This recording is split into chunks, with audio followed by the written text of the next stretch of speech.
maintindihan at di mo malaman kung saan ka tutungo. Kasi namin mga kapatid, gawin namin yung lamisa.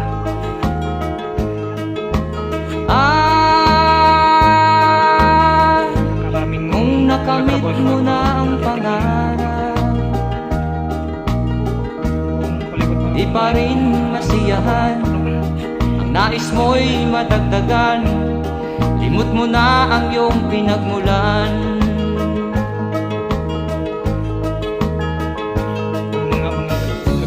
Bakit nga ba ganito? Ang tao'y walang kasiyahan.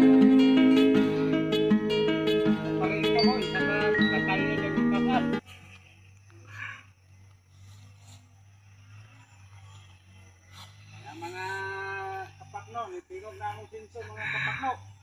Ito mga kapakno, tingin ito mga kapakno.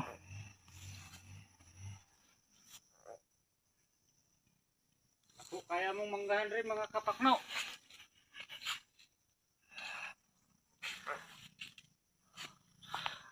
So yun mga kapakno, hanggang sa muli natin pagkita. Paalam!